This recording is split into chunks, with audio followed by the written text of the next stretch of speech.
Pinakaunang Omicron case nga na-detect sa Bacolod City ginhilway na sa quarantine hotel. Inbound passengers nga nangin reactive sa rapid antigen test nga napatigayon sa Negros Occidental LGU naglabot na sa 220. Yan ang balita nga itong gitutukan.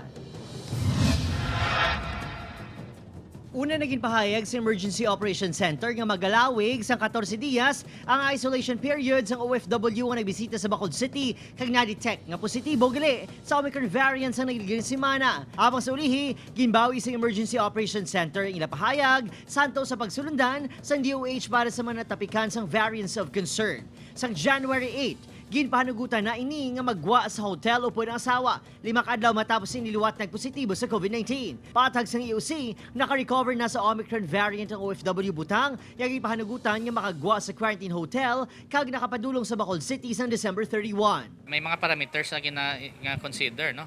So asymptomatic to siya kapag abot niya. Kag protocol lang ito yang nga ginaliwat retest ang aton nga mga variants of concern.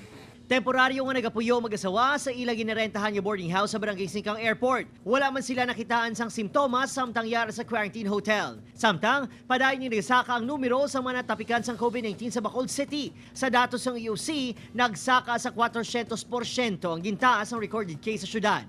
90 ka mga bagong kasong na record sa tinilikdan nga 3 kaadlaw. Ang social distancing lang ang inapatuban.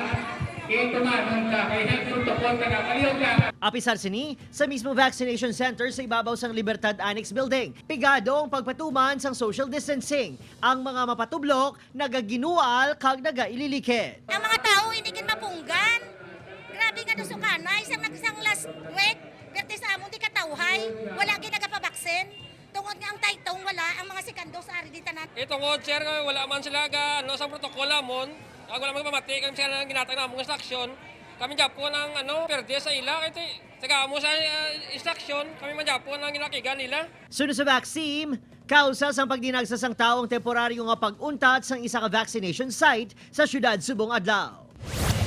Sa report naman sa Negros Occidental LGU, naglabot na sa 220 ka inbound passenger nga nagabot sa Bacolod Sila Airport ikan Manila ang naging reactive sa ginpatigay ni rapid antigen test sa probinsya humalin Huwebes. Sila ang ginhatagan sang konsiderasyon sa LGU nga magsunod sa probinsya apisar wala sa negatibong RT-PCR test result. Apisar epektibo na umpisa kahapon ang executive order sa gobernador nga tanan nga magsulod sa probinsya halin sa lugar nga yara sa alert level 3 ang kinahanglan may negative RT-PCR test. Kahapon, nagsiba man sa 107 ang na-record ng new COVID-19 cases sa probinsya.